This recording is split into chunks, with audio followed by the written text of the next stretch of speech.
بانی پاکستان تحریک انصاف کی بہنوں نے وزیر اعلیٰ خیبر پختونخوا سہیل آفریدی کے ہمراہ پریس کانفرنس کرتے ہوئے کہا ہے کہ عمران خان کے ساتھ روا رکھا جانے والا رویہ انسانی حقوق کے مطابق تشدد کے زمرے میں آتا ہے۔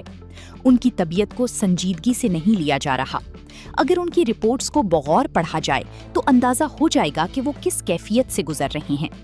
اس موقع پر سہیل آفریدی کا کہنا تھا کہ عمران خان کی ہسپتال منتقلی کے دوران کوئی بھی پی ٹی آئی ورکر جیل کے باہر موجود نہیں تھا۔ عدلیہ کو گمراہ کرنے کی کوشش کی جا رہی ہے۔ میں ذمہ داری کے ساتھ کہتا ہوں، اگر کوئی وہاں موجود تھا تو پی ٹی آئی اسے ڈس اون کرتی ہے۔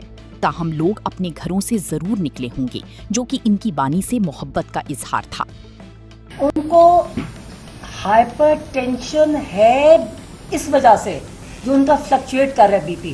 جیسے میں کہتی ہوں میڈیکل، آپ نے وہ رپورٹ نہیں پڑھی، انٹرنیشنلی وہ رپورٹ گئی ہے۔ ایک سمجھ جائیں کہ جو فلکچویشن ہوتی ہے وہ ڈینجرس ہوتی ہے اور یہ جان بوجھ کے کی جا رہی ہے اور ٹریٹمنٹ ان ایڈیکویٹ ہے۔ وہ بھی وہاں پر جائے گا، اس کا پاکستان تحریک انصاف سے کوئی تعلق نہیں ہوگا اور نہ ہم ان کو آن کریں گے۔ تو جہاں جنرل پبلک باہر اپنے گھروں سے نکلی تھی تو وہ گھروں سے باہر تو کوئی منع نہیں کر سکتا، لیکن جیل کے اطراف میں صرف میڈیا کے علاوہ کوئی نہیں تھا۔ یہ بالکل غلط بات ہے۔